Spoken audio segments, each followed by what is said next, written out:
انت يا ابني طب موديني فين؟ عايز اعرف بس. بص يابا انا عايز اقول لك على حاجه، انا عايز اقول لك وايه يابا الشنطه دي فيها ايه؟ دي شنطه هدومك. انا عايز اقول لك تشوف لك مكان تقعد فيه ولا تشتغل فيه، اي جراج كده، اقعد حارس عماره، بواب، اي شغلانه من دي. ان انا عايز اتجوز في الشقه، انا مش عارف اتجوز، كل ما اروح اتقدم لحد واقول لها ان ابويا عايش معايا ترفض، والصراحه بقى الفرصه اللي جات لي ده انا مش هضيعها، فمعلش بقى يابا ايه يعني، شوف لك اي مكان اقعد فيه. دي اخرتها يا ابني ترميني في الشارع كده؟ معلش بقى انا عايز اشوف دنيتي برضه، انا عايز اشوف دنيتي. انت واحد برضه اتجوزت وخلفت وعملت من بدالك، سيبني بقى اديني فرصتي بقى. سيبني بس عايش معاك، بص هعمل لك كل حاجه. لا لا مش ما انا كده طول ما انت عايش معايا انا هنفضل عايشين انا وانت في وش بعض. والله العظيم يا ابني ما هحسسك باي حاجه، عيش خدام تحت رجليك انت وهي، بس سيبني اخش. لا يابا معلش، ولا تحسسني ولا احسسك، روح الله يبارك لك، شوف لك بدروم يابا ولا عماره احرسها يابا. افهمني بس صدقني، بص والله العظيم يا كريم، يا كريم يا ابني، يا ابني ابوس ايدك افتح لي، انا ماليش اي حته اعيش فيها يا كريم. يا رب بعد العمر الطويل ده اروح فين بس واجيب دي يا كريم يا ابني.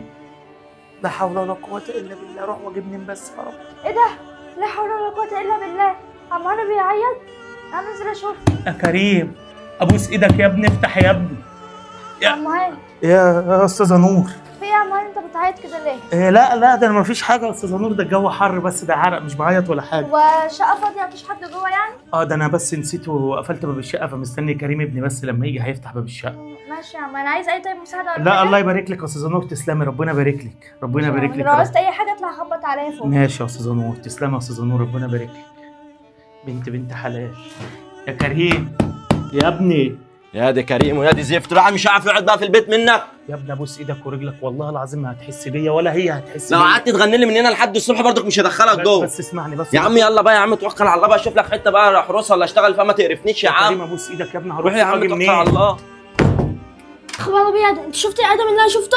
اه يا حرام. طب تعالى بسرعه يا ادم نطلع نقول لصاحبه البيت. يلا بسرعه. انا مش مصدقه اللي انا سمعته دوت، معقوله يعني بعد العمر الطويل ده كله والابن ابنه في الشارع، وعشان ايه؟ عشان يتجوز؟ ده ملعون الجواز اللي بيخلي الناس تعمل كده. عم هاني، عم هاني. ايه يا استاذه نور، انت ايه اللي منيمك كده يا عم هاني؟ ايه اصلي بصراحه كده لسه ايه بس يا عم هاني؟ ما تكدبش عليا، انا جيراني اللي تحت شافوكوا وكريم عمال يرميك هنا وهما قالوا لي. لا كريم ابني ما رمانيش، ده هو بس الباب اتقفل وهو تقريبا نايم جوه فمش سامعني وانا بخبط. ما رماكش؟ انت مش عمال تخبط تقول يا كريم والنبي افتح لي؟ تعالى معايا يا عم هاني. يا استاذه نور مش عايز مشاكل، الله يبارك لك، ده ابني كده ده حبيبي. ايوه اختار اللي انت عاوزاه وانا هاجي احاسب عليه. يوه طب بقول لك ايه، اقفلي دلوقتي بس عشان الباب بيخبط. شكله بتاع الدليفري. ايوه مين؟ استاذه نور افهميني بس، مفيش مشكله ولا في حاجه، انا مش عارف انت في ايه. يا عم هاني استنى بقف كده على جنب بعد اذنك. ماشي يا استاذه نور. السلام عليكم. السلام ورحمه الله وبركاته. خير يا استاذه نور؟ خير ايه بس وخير بعد اللي انت عملته دوت في حد كده محترم يرمى ابوه قدام باب الشقه ما رضاش يفتح له الباب؟ يا استاذه نور ما رمانيش، بقول لك يا استاذه نور. استاذه نور، انا اللي خلاني اعمل كده اللي انا عاوز اتجوز في الشقه يا استاذه نور، طول ما هو قاعد معانا مش عارف اتجوز. انا يكملني بس بابا مقعدها كده في الشقه ديت عشان الراجل الكبير، انا دلوقتي ممكن انزل لبابا واخليه يترضى والراجل الكبير ده اللي يخش في الشقه، وانت بقى روح اتجوز في جراج بقى ولا في عيش ولا اتجوز في اي حته ثانيه. لا عليا يا استاذه نور، مش مستاهله الكلام ده كله. يا استاذه نور بس فهميني، مفيش اي مشكله، ده هو في سوء تفاهم بس ما بيني وما بينه. طب خش يلا يا عمال وهتعيش في الشقه ديت، بعد كده ابقى اطلع الاقيك بس هنا اقوم طردك على طول. يا استاذه نور مفيش اي خلاص يا استاذه نور، احنا هنحل المشكله وانا مش هعمل كده تاني. خش حقك يلا عليا يا يابا، عمال. معلش. هجيب شنطه تخلي بالك اللي ملوش خير في اهله ملوش خير في حد. عندك حق يا استاذه نور. ربنا يبارك لك يا ابني. يا كريم انا بقالي ساعه واقف يا كريم تحت في اللوكيشن يا كريم، الساعه اعمل ايه تاني؟ يا نهار ازرق، ده باين عليها الصراحه ما يعلم بقى الا ربنا.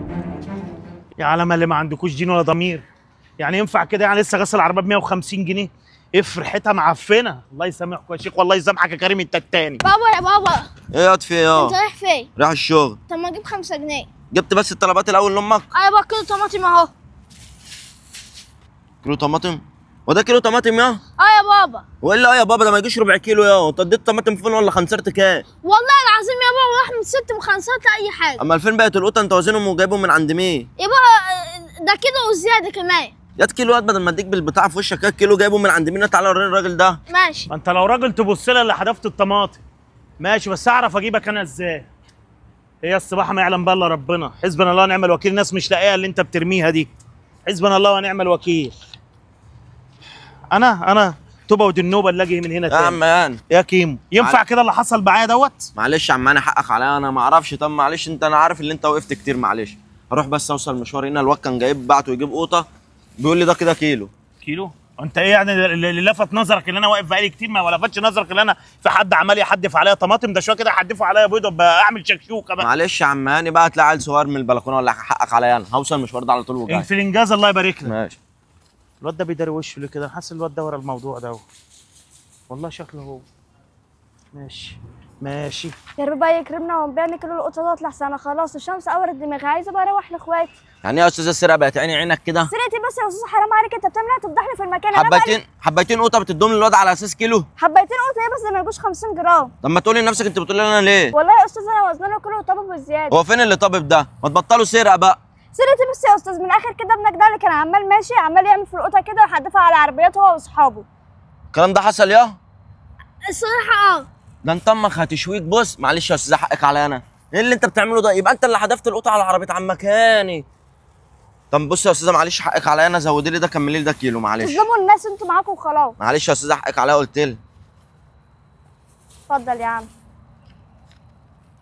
خد يا استاذ. ماشي شكرا. الف شكر. قدامي.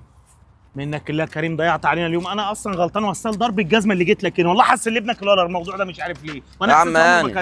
ايه يا كريم؟ يا كريم كده اليوم هيضيع مننا يا كريم. معلش يا عم هاني حقك عليا. هو الواد ده ابنك؟ ايوه ابني. الواد ده كل ما يشوفني يتلفت كده ليه؟ في ايه؟ ما انا هقول لك اللي حصل يا عم هاني. الواد ده اصلا كنت بعتينه يجيب قطه، راح يجيب القطه وجه اتاريه هو جاي عمال يحدف القطه على العربيات. ثواني بقى اتاسف. اوعى تقول لي انت اللي كنت بتحدف عليا يالا. ما هو وانا جايبه لك اتاسف لك يا عم. ده خلاني كنت اروح اعمل مصيبه مع الست بتاعت الطماطم. طب ليه يا ابني كده؟ ليه كده يا حبيبي؟ تدخل ابوك في مشكله وليه تعمل؟ يعني انا جاي اعمل خير في ابوك تعمل انت فيا كده؟ ما انا قادر دلوقتي ادور عربيتي وامشي واسيب ابوك بقى يمشي يتشحطط في المواصلات ويروح النهارده وتعمل له غياب وياخد جزء. معلش يا عم والله يا عم حتى هيبوظ دماغي. يا عم ولا تبوظ دماغه ولا تبوظ ايدي يا عم، علمه الادب شويه يا اخي. انت طول ما انت شغال وعايز على القهوه هتعرف تعلم ولا تعرف تربي؟ خلاص يا عم انا اعمل ايه يا عم هاني؟ ما العيال كلها اشقياء يا عم هنعمل ايه؟ هنعمل ايه؟ انتبه لعيالك شويه، سيبك من الوعد على القهوه ده مش هيجيب لك الا الخراب. اسمع مني اقعد في ايدك شويه.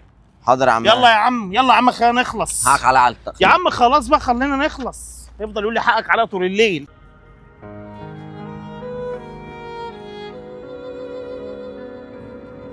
نخلي الواد بود. ها ماشي يلا. هتاكل يا ابني؟ في ايه؟ ثواني بس كده يا بابا. ثواني ايه؟ بتبص على ايه؟ ما تبص على اللي في ايدك. انت يا بابا مش شايف يا بابا القعده بقى هناك في شمس؟ طب وايه المشكله يا ابني؟ مش اكل عيش هنعمل لها ايه يعني؟ ولا بقى اكل عيشها دي بتاكل مخدر. ما تاكل اللي تاكله يا بود. احنا مالنا يا بود؟ ما تخليك في نفسك يا بود. انا مش عارف كل لما تيجي معايا في مكان تشغل بالك باحوال الناس. اشغل بالك يا حبيبي بحالك وانتبه لحالك انت. كل يلا يابا كل افطر يا حبيبي يلا عشان البطاطس لما تبرد. لا يابا انا مش هين عليا. يا ابني خد رايح فين يا ابني؟ شوف الواد اللي الناس كلها بتصعب عليه، هو اصلا ما بيصعبش على حد. خلاص هيجي لي ازاي ده من كتر المخلل ده. يا استاذه عايز باكل مناديل الله يبارك لك. بعدين انت اللي معادك في الشمس كده يا استاذ، ما تقعدي في الناحيه الثانيه في الظل. نعمل ايه بقى؟ اكل العيش. وبعدين لما بقعد هنا السكان اللي في البيت ده بيقعدوا يزعقوا له كل شويه. يلا الله يرزقك. يا رب ربنا يخليك. والله براحتك بقى. كريم يا عم هاني. يا كريم امال البوت ده فين؟ نزل يا عم الوليه بتاعت المناديل اللي انت لسه جايب منها ديت صعبت عليه. نزل راح يعطف عليها واداها السندوتش بتاعه. يلا افطر يا عم انا عامل حسابك. السندوتش بتاعه انت عارف الولاد دي بتكسب كام في اليوم اصلا؟ يا عم انا عارف انت هتقول لي على الاشكال دي تلاقيها بتكسب شيء وشويات على قلبها قد كده، بس هو عيل عبيط لسه ما يدركش حاجه. يا عم هو هتلاقي عيل صغير بس وهي صعبت عليه يا عم طب افطر. طب انا عامل حسابك والله. لا انا اكلت امبارح الساعه 2:30 بالليل فماليش نفسي اكل انا ما دلوقتي. اعرفش. عمال بيوقف بيحكي معاها تلاقيه بقى ايه بتحكي لها قصه حياته عشان يصعب عليك يطلع اللي في جيبه ويديه لها. لا يا استاذ بس انت حرام عليك ان انت ممكن المخلل ده يوقع قلبك يعني بعد الشر. طب نعمل ايه بقى؟ اكل العيش صعب بقى، نعمل ايه؟ طب انت ممكن يا استاذ ال5 جنيه لسه الراجل مديها لك كنت تروحي تجيب لك بقى اي سندوتش مثلا تاكليه بدل ما انت قاعده في الشمس كده. اي سندوتش شكله؟ انت ما تعرفش اصلا بصرف على اختي الصغيره وهي رضيعه، يعني كل يوم بجيب لها علبه اللبن، وعلبه اللبن دلوقتي بقت ب 400 جنيه، يعني انا بوفر من اكل وشرب عشان اعرف اكلها واشربها. يعني انت صعبت عليا او تمسكي كده السندوتش ده؟ مش كتير كده؟ لا يا استاذه ولا كتير ولا حاجه. ربنا يخليك والله، ده انا كنت جعانه قوي. اتفضلي كمان يا استاذه 50 جنيه. طب خد مناديل طيب. لا يا استاذه خليه معاكي بيعيه واستفادي بيه. شكرا والله، مش عارفه اقول لك ايه. هو شكرا ولا حاجه والله انا عم تمزج زي اختي. ربنا يخليك. لسه في رحمه في قلوب الاطفال الصغيره، اطفال بريئه والله. يا عم احنا هنفضل واقفين في الشمس كده يا عم هاني؟ اما الاخ بود يخلص الخير والثواب اللي هو بيعمله. بص ضحكت عليه وخدت الفلوس اللي معاه اهو. عيل مدهول زي وانت سبته ننزل ليه اصلا يا عم هاني؟ الله حصل بقى. قال لي انا انزل اعمل ايه؟ هتخانق معاه. خلصت يا اخويا الخير والثواب اللي عملته وقلبتك وخدت الفلوس اللي معاك. قلبتني وخدت الفلوس اللي معايا. انا اصلا بدل ما انا كنت عملت كده المفروض انت اللي كنت عملت كده عشان اشوفك واعمل زي اللي انت بتعمله، بدل ما انت عمال تقطع فروتها. انت اصلا ما تعرفش دي كل يوم بتجيب لاختها الصغيره علبه لبن ب 400 جنيه. لا حول ولا قوه الا بالله. صدق الواد ده طلع عنده حق عماني. وكمان اول ما دخلت عليها لقيت عماله تاكل في مخالب، بقول لها وانت بتاكلي فيه كل يوم؟ بتقول لي اه. لا حول ولا قوه الا بالله. فيك الخير يا بودة، بس والله العظيم يا ابني انا فكرتها زي اي حد بيجيب كيسين مناديل ويدور يسرح بيهم كده في الاشارات عشان يلم قرشين. فعشان كده انا قلت اعطف عليها، ما انا جاي بقى يابا انت اللي تعمل كده مش انا. بارك الله فيك يا بودة. لف يا ابني اركب. شفت هو عيل صغير زي ده يعلم علينا ازاي؟ لف واركب يلا.